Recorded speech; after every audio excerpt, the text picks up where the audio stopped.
See you tomorrow on the vlog. Yeah. I've been contemplating all my time. My thoughts make me tired, just running through my mind. Wonder if there's peace I could find, instead of always being on the grind. I need a new purpose. I'm looking for so much more. Don't leave me here searching. You're just what I'm longing for. When times are getting crazy and everything seems hazy, is there some place for safety I can go? Welcome to another episode of the AHRC Marathon Training Vlog. MK here, and we had a fantastic early morning Sunday Church of the Long Run with 18 miles long at easy pace with some really great friends. Today's long run topped off a very productive week where Cole, Haven, Evan, and I were able to get in some really good work and develop some speed for the 5K race coming up in July. We're super stoked about the race and also the development that we were able to experience over the last several weeks, and excited for several more weeks of really quality training. And hopefully we can hit our goals and level up our marathon game. Today, we have a very special guest, Dane Dillon, 32 years old. Dane has an amazing background. He has the current Canadian national record for the heaviest deadlift amongst all weight classes. In addition, Dane has reached up to a number 5 world ranking in the combined squat, deadlift, and bench. In 2020, Dane retired from powerlifting and decided to make a shift. Well, more than just a shift, maybe a drastic turn, and has become a marathoner. So we're here and very fortunate to have Dane as a guest on the vlog. Let's welcome Dane Dillon to the AHRC Marathon Training Vlog. All right. Thanks for coming, Dane. Thank you for having me. Sounds like your run this morning went well. That's exciting. Always good to have a nice long run. It Especially did. when you get to share it with friends like you said you did. Absolutely. I think you did your long run yesterday. How did that go? It went well. I ran it with my wife. And when we run together, we kind of like to try some different routes and go and see some different places. I mean, we're relatively familiar with our area, and I found last year we ran a lot of our long runs in shorter loops, in either 4-kilometer or 6-kilometer loops, and just kind of repeating those.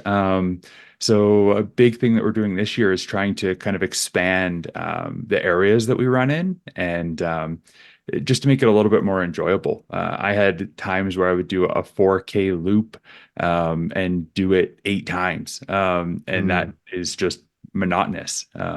So yeah, it was really good. It was really fun, and surprisingly not sore or anything today. So that was really good. Well, you definitely look like you're enjoying yourself on your runs. Dane, you have an awesome Instagram, and I love seeing the reels that you and your wife put up on there. They're a lot of fun and inspiring to watch. Thank you. Yeah. And it was my wife's idea just a few weeks back. She's like, "Hey, I've seen some of these videos and I would like to, maybe post some as well." She's like, I know we're not, as fast or as good at running, I guess, if you want to call it that, as a lot of people out there, but she's like, but it would just be fun. And I know she has a natural talent for editing, and she's just a very artistic person. So so she's gotten to really enjoy that, and I just try to send her some video clips. Gabe, here you go. And you do the rest, whatever you feel like as far as music, editing, whatever. And it's been fun so far. Well, I certainly appreciate the positive energy that you guys give out to the rest of the running community. Thank you so much. So tell us a little bit about your powerlifting career and your background there. Yeah. So I guess, starting from much earlier, of kind of from being 3 years old, I started doing skating lessons, which eventually turned into playing hockey, which turned into playing many different sports, including doing running and duathlons and things like that. I played hockey for 9 years. Football, I played 7 seasons over the course of 4 years because I was playing for a couple of different teams. Had the opportunity to play university football, decided not to take it. I had some friends that had done so and had already had surgeries on their knees and all this kind of stuff. So decided not to take that. Got into bodybuilding, did that for several years, which I really found that the dieting part of it I didn't love quite as much as Sure. just the lifting part of it. So really got into lifting, and just found I was naturally, quite strong. So Mm. I've had the opportunity to compete in powerlifting all over the place, from, Los Angeles, Salt Lake City. You got to go to LA actually a couple of times. And just, yeah, it was really, really a fun experience, and getting to compete at that level gave me a little bit more freedom as far as having, some companies take on some of the expenses for that travel and that kind of Sure. thing. Within the capacity of being a sponsored athlete there. And ultimately, the end of 2020 came around. I had recently come off of a hamstring tear injury, which I actually did trying to sprint at my gym for no Mm. good reason. I was 315 pounds and had just benched at like a 520 for a double or something like that in the gym. Like Wow. I was not a sprinter, but I am someone who's confident in my abilities and perhaps sometimes overconfident. I Mm. told my wife, yeah, I can still sprint fast because I used to be fairly quick. In high school, I was benching 300 pounds and running a 4.7 40-yard dash. Oh, that's quick. Yeah, so I was like, okay, like I can sprint. Tore the hamstring, was out for a year. Wow. Did like a 6-month training block going into that powerlifting meet. Did that last meet, and I hit what ultimately were a lot of my major life goal targets. Mm. As far as hitting a new highest ever total, which, as you had kind of mentioned, is the combination of your squat, bench, and deadlift. So I was 1,002.5 kilograms for my total. So Wow. broke 1,000 kilogram total, which is, you know, 2,210 pounds, I guess, is what I hit my last meet, and raw. So for those of you that don't know, powerlifting, there's many different iterations of it, I'll say. And you can use various types of equipment. You can use wraps on your knees. You can, and these are all just different categories. So the way that I liked to lift was raw. So I had my belt on when I was squatting or deadlifting. I would wear just like a knee sleeve, so not a wrap. So really, it's more a little bit of support and mostly keeping those joints warm. Mm. What is essentially considered to be the least amount of equipment that one would normally Mm. use for a competition, and that was just my preference of not really had the desire to put on a bunch of different equipment and stuff like that. So yeah. Oh, wow. That it's just hard to wrap my mind around this concept of 2,000 pounds or 1,000 kilograms. Wow, that's just amazing. And you seem to be at the pinnacle of your powerlifting career or journey. And in 2020, you decided to step away from that. What was the driver for that decision? Yeah, so in September of 2020, September 30th of 2020, I got married. And getting married changes some things. And one of those things was kind of my outlook on what I really wanted out of life, not just from being a competitive athlete, because that I was kind of living to the fullest already.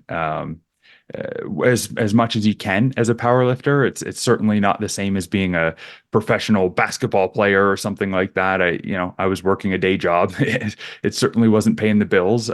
Mm, And if anything, probably was still some more expense going into it. But yeah, in getting married, kind of decided, there were some other things that had to be taken into account. Uh, Possibilities of having a family, and what that would look like, and what can I do best to help facilitate that. Looking at longevity, how long do I want to be around for? If mm, we are successful in having kids, I want to be there for a long time. mm, sure. And I want to be able to move, and I want to be able to play Mm, with those kids. And I want to, mm, yeah, live a life that was different than I thought continuing on with powerlifting, down the path that would lead me.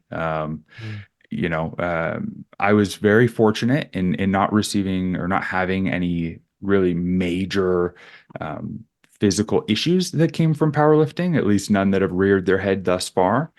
mm, Um, but having seen a lot of people with different, various joint issues and everything, I mean, really in any or in most sports, just taking your body to the maximum of its physical capabilities has some inherent risks.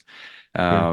And at the level that I was at, those risks were very high. So, kind of getting out while I was still very healthy, both, physically, as well as, I guess, even to an extent, as well as mentally. Um, Not having any major joint issues and everything was Mm. important. Having been so focused and um, been always pushing yourself to the edge to such extremes, and then all of a sudden stopping that, that must have left you a little bit lost, or maybe a little sad or depressed, or how did you react to that after you stepped away? Yeah, all of the above. You know, definitely it's a challenging time, trying to find that, um, direction, that avenue to put all of that energy and time that I was putting Mm, into one specific goal, into something else. And it's funny, in 2017, I had stopped powerlifting for just like an 8 or 10 month span there. And I started taking guitar lessons, and I started like trying to find other things to do. And after stopping powerlifting at the end of 2020, I was again in this position of kind of what's next. Because all of my life it's been what's next. Like I mm, said, I took skating lessons, which led me into playing hockey. The same year I was stopped playing hockey, and I'd gotten to be, fairly good at hockey. I was just playing in a house league, like a local like recreational league, because we didn't have the, financial availability to be able to play travel. But I had, the most goals, the most points in the league, and really was looking for another outlet for that. Got into football, ended up doing, very well in football as well. And that was kind of that next step after football. It was like, what's next? There just always has to be something next. mm, And at that point, again, I had probably a year and a half that I didn't know what that was. Got into bodybuilding, all in on that. Went mm, pro as a natural bodybuilder.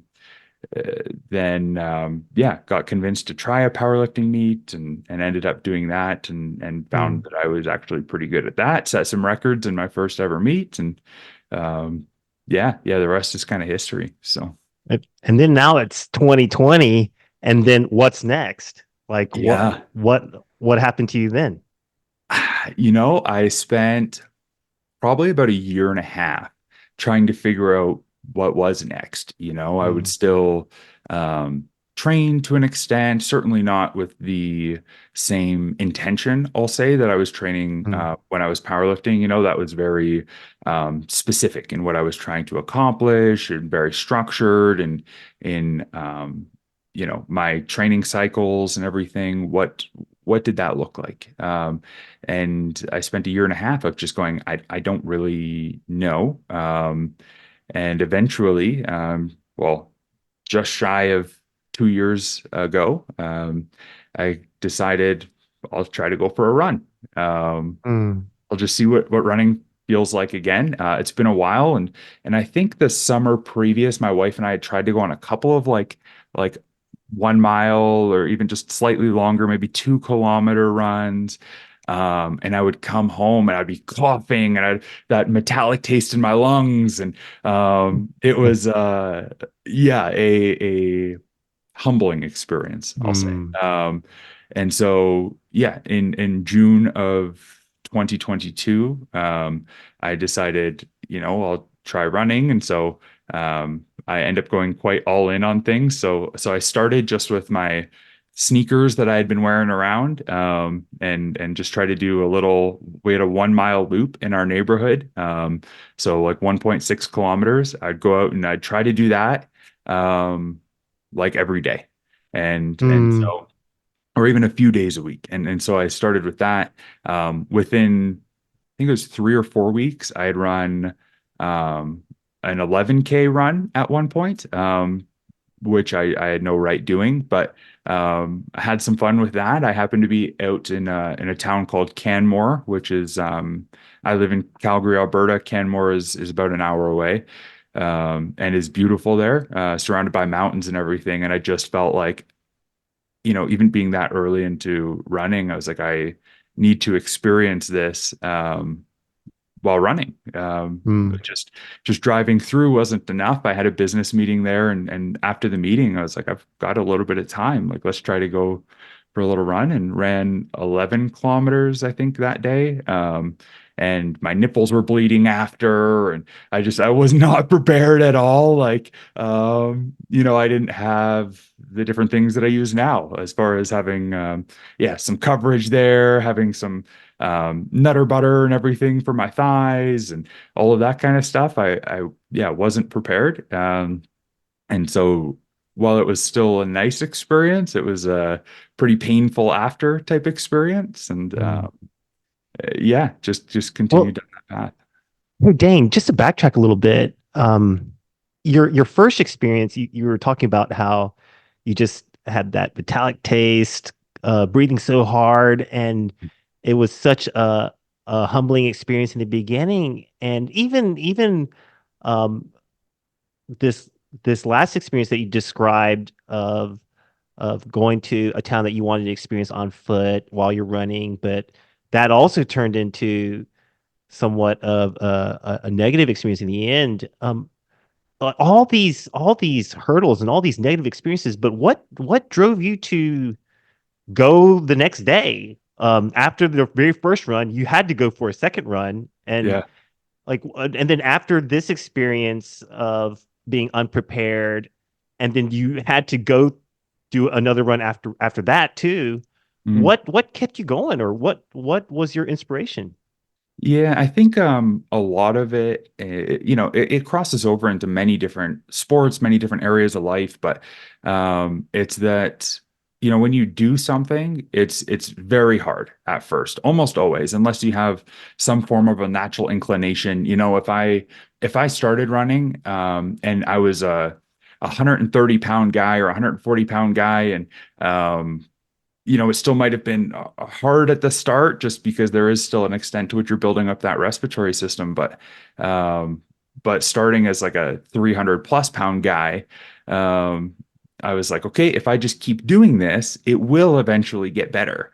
Mm. And honestly, like I said, the first run felt horrible, right? But something happened between the first run and week 3 or 4 that I was able to run, 6, 7, whatever times as far as what I'd run the first time. So Mm. something was happening, something was changing. And that just gave me kind of that, okay, yes, this also hurt, but it hurt less than what doing so much less hurt before. So that to me is still a win. Mm. Not every step is going to feel amazing, but yeah, getting to go and just go a little bit further and have that experience, I think was still a positive. Yeah, I guess you have to give yourself a little bit of room for perspective. I guess you have to Mhm. give yourself 3 or 4 weeks to be able to look back on and compare and say, like, hey, I improved and it worked. And hey, you mentioned though that you started at how many pounds? At the time, I was probably still well over 300 pounds. Mm, The heaviest I had ever got when I was powerlifting was 30 or 317. okay. Um, After that, after I quit powerlifting and everything, I had this great ideology of, I'm going to lose weight, but it's hard for me to commit to anything without an actual purpose. And Mm, for me, losing weight for the sake of losing weight apparently was not a good enough purpose. sure. So I had tried a couple of times, even in that year and a half, and in the time following to lose weight. And I knew what to do. I'd been a bodybuilder before. It certainly was not lack of knowledge. Um, but yeah, it was just hard to stay focused and hard to stay on that track. But yeah, probably around 300 pounds when I started running again. Well, you don't look 300 pounds now. What happened? What happened? Uh yeah, so I ran while being quite heavy Mm, for the next year and a half after I had okay. started. So from June of 2020 to November of 2023, my weight had fluctuated quite a bit. Like I said, I had thought, okay, I'm going to lose weight, and I would go from 300 to 275 to 290 to 280 Mm, to ultimately by the November of 2023, I was up to 307 again. And I was like, mm, I cannot be 307 pounds mm, um, for what at this point is not just no purpose, but is counter to what my um, objectives and goals are in life at this point. So mm, kind of at that time, I realized I need to do something about this. I was putting my socks on in the bathroom one day, and I looked over, and the mirror was, of course, there. mm, Our greatest judge. And I bent over to put the sock on, and I was like, my belly was like sticking out. And I had always just thought of myself as like a really big, like muscular guy. mm, Um, and then I was like, a year and a half after stopping that really intense weightlifting, and not that I was pure lean muscle at 300 pounds before, but certainly there had been some body recomp that I was like, I have less muscle than I had before, and I weigh very similar. So, yeah, I'm just getting kind of fat. mm, And I was like, you know what? I want to do something about that for a variety of different reasons. mm, And ultimately, yeah, I've been dieting since November, and in November, it's been just over 6 months. Uh, mm. I've lost about 70 pounds, and Wow. it's been, Wow. yeah, not always easy, but it's been a positive experience, anyways. So very happy Wow. with where I'm at, and really looking forward to losing some more weight and continuing going. I really like I really like your reasons for your life decisions. I really like that you're very focused on improving your own quality of life. You're concerned about your health and your well-being. You're you have goals and visions of building up your young family, and that's your driver for your weight loss journey. Mhm. Um, and then sometimes we just need kind of some kind of a trigger or a kickstart. And sometimes, like for you, it was kind of taking a look at yourself in the mirror, and um, it made you think about the important things. I feel like the real value in what you're doing is way less of um, an improvement in your aesthetics and how you look, Mhm. and more so in other things that you value, and other core values that you have, and the goals that are are connected to that, and I commend you for that. And but I also realize the importance of kind of waking up, and I think just kind of seeing yourself in the mirror was a good starting point for that. But in Mhm. the end, connecting with those important values, I think was really good. Um, so wow, how is the your lifestyle now going? What does it look like as far as um, diet, and are you maintaining weight now, or are you continuing to lose weight? So continuing to lose weight, like I said, it's been about 70 pounds so far, and certainly there's been a big change in a number of different areas of my life, Okay. going from the practical day to day of just feeling better, just Mm, not walking around with what would essentially be the equivalency of two 35-pound plates on my back. sure. Um, that just feels better. And yeah, looking at other areas of my life too, it's like running, for example, just feels so much better. I Mm, can be going at substantially faster paces and feel like I'm almost walking. It's mm, just, that part feels really good. And just like knowing that my overall health is getting better. Everything from my resting heart rate to, I'm sure if I was to go and do blood work now, it's a little bit better than what it was. And, there's a lot that goes into that to get to, I guess, the point even that I'm at now. As far as nutrition goes and structure of running and everything. I didn't have a great structure for running when I started again in November. I had taken about a month off before that. I had a bit of a respiratory issue, and I was like, I'll just try to increase my weekly running volume a little bit each week, and that's what I did up until essentially until we started working together. With just slowly increasing it. And yeah, trying to just do that. And that helped with the weight loss as well, for sure. So how many calories are you taking in right now to continue on your weight loss journey?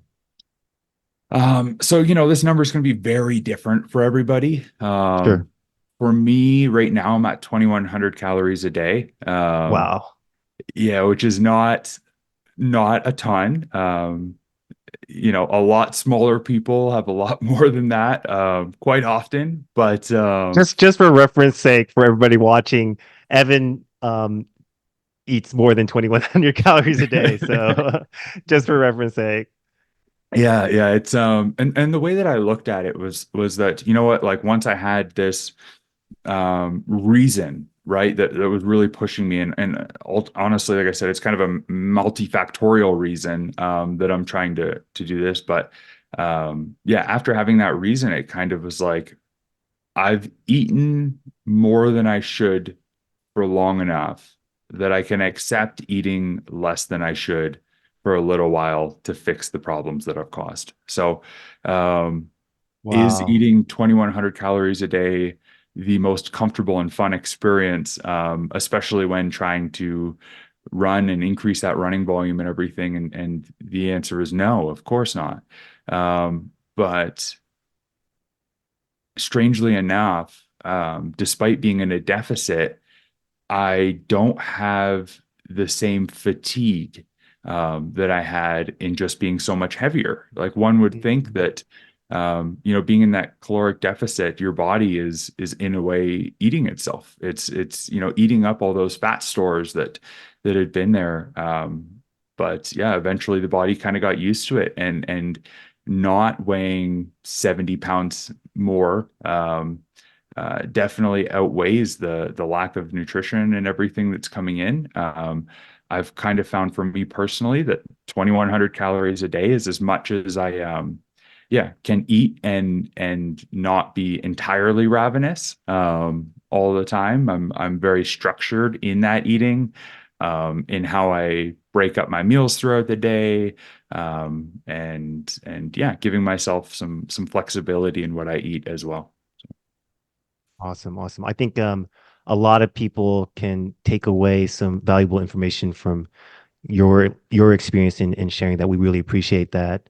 So now you're running and Mm. you're losing weight, and in order to help facilitate that as well as other life goals, um, so what are you trying to accomplish as a runner now? I have a number of what I like to consider fairly lofty goals, I guess, as a runner. Okay. Um, so I did a marathon last year. At the time that I did the marathon, I was probably a little north of 290 pounds. And that's pretty heavy to go, that kind of a distance. And it happened that on that day it was also very hot. And long story short, it was a miserable experience. 5 hours and 51 minutes and change long. That I was thankful enough that my wife at with 10 kilometers left was like, I'll come with you. Like she was just on the sidelines, like supporting. She's like, I'll run the last 10K with you, and run is being generous with what was happening there, but more of a shuffle walk, whatever, just trying to continue on. But yeah, it being a hot day and everything, that was yeah, it was very slow, and that's okay. I got it done, which was my goal. Like finishing was my goal. Under 6 hours was a goal, believe it or not. And moving forward, I've got some new goals. Of course, knowing the amount of focus and dedication and everything that I'm putting into it, doing what I can nutritionally and everything. Um, my goal in working with MK here in basically a year's time is to do the Calgary Marathon again. It'll be the same marathon, but at least 2 hours faster. And MK is leading me to believe that'll be accomplished quite swimmingly. So we'll see. And my long-term goal would be to basically be in the range of being 3 hours faster, cutting more than half the time away from my original one. Like I said, long term, not saying in a year, but to be able to get a sub 3 and essentially cut that time in half, I think is while a lofty goal is reasonable. I think that there's no reason to put a limitation on exactly what I can do. Having the self-recognition that I'm not going to be a 210 marathoner, but certainly with the knowledge that if I work hard enough, I can get to being a quite good marathoner, Yes. Yes. Yeah. I think uh I think that it takes any combination of physical stature to be a runner. Um, you could be 12 or you could be 70, and you could be 80 pounds or you could be, 220 pounds. You could be short or tall. But I think that running doesn't require a stereotypical build. I Mhm. think that running requires something that's a little harder. Um, I think running requires discipline. I think it requires focus. I think it requires resolve. It requires a, a lot of grit. Um, and I think that you, Dane, have those things. You have overflowing cup of those skills, of those assets, and I have no doubt in my mind that anyone with those qualities can be a very good marathoner. I know that uh, Evan is a very average young girl. She has a very average um, uh, limb lengths. She has very average VO2 max. Um, yeah, she's probably very average as far as kind of being self-disciplined, but with the consistency, with guidance, and um, with for her repetitive practice and developing grit and developing the resolve to finish individual workouts to kind of amass into a body of work that results in a marathon build. She's acquired all those qualities, and she is even able to a very average young person is able to run like quick marathons. So I think those are the qualities that are absolutely necessary. And I feel like you, in your very short span of time, in your very young running journey, your very young running career, um, has demonstrated such excellent progress with such positivity. I have no doubt that you'll achieve your goals. It's inspiring to see. I work with a good number of amateur athletes, all who are professionals and live their lives with running as kind of a secondary aspect. For all of us normal people who aren't professional runners, family and work come first, and then running comes a distant third. But but the kind of the fortunate thing for me is I get to work with such excellent people who demonstrate such great responsibility and drive and determination, and I learn from all of you guys so much. So for that, I'm eternally grateful. But Dane, you are an example of those qualities to a T for sure. I appreciate that a lot. Yeah, I appreciate you saying that.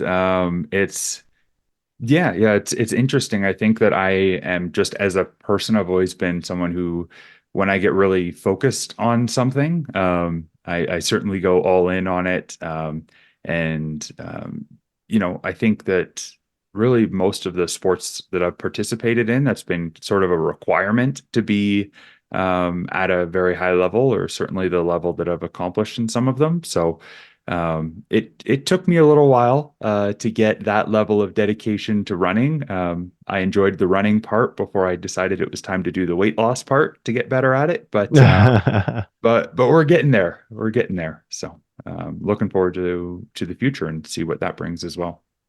Well, it's awesome watching your progress. Hey, Dane, anything that you'd like to tell our viewers, any advice that you'd like to give to them, whether they are new and starting out at running or whether they're working towards a really lofty marathon goal? Any advice for our All Heart community? Yeah, I think the biggest thing is just keep on pushing on. Mm. Whether you're a new runner and you are just starting to get into it and experiencing kind of what I had alluded to earlier, and having that metallic taste in my mouth and the lungs burning and everything after seemingly a short distance, keep trying and don't be afraid to run more slowly. That was a big thing too, right? Is to be humble in your running. Mm. You may or may not be where someone else is at, and that's okay. If you're looking towards a loftier goal, stay focused. Be aware of your body, be cognizant of what's going on. If you need that break, then accept that. That's okay. That is a type of training as well. You're training your body and mind to be receptive to what you need it to do, and just keep pushing towards that goal. Stick to the plan, and especially if you have a coach like MK here, you can trust that he'll work with you, and you can get around whatever you've got going on. So just keep on keeping on. Don't give up on your goals. And when you're running into some type of an issue, certainly reach out to someone who knows more than you do. A valuable resource, whether it be a coach like MK, whether it be a friend that you know that is into the same hobby that you are. Um, yeah, definitely ask people questions, because if you don't, you'll might spend 6 months just feeling like this is a horrible experience, and then you quit, and you never really realize that you were doing just one or two things that you could have changed to make it a lot more enjoyable and stuck to it long term. Awesome. Awesome. Hey, to all our viewers out there, if you have a specific question for Dane, whether it's about powerlifting or getting started as a distance runner or even weight loss, please make sure you leave your questions in the comments below. Please like this video, help get it out to as many people as possible, and subscribe if you haven't done so already because it helps out our channel a ton. Dane, where can people find you on social media? Uh, I do have a personal Instagram, which people are welcome to follow, Dane J. Dillon. But for this community, I'm going to say probably my shared Instagram with my wife, Running with the Dillons, is probably going to be the best place. And then if you look up Dane Dillon on Strava, I'm also there as well. But yeah, those are the primary places. Hey, thanks everybody for joining us on this talk about Dane's journey through his powerlifting career and on through his marathon goals. We hope you have a great day and a meaningful run. We'll see you in the next one. Thanks so much. Hey, thanks, Dane, so much. Really appreciate Yeah, it. thank you. That Thank was you. awesome.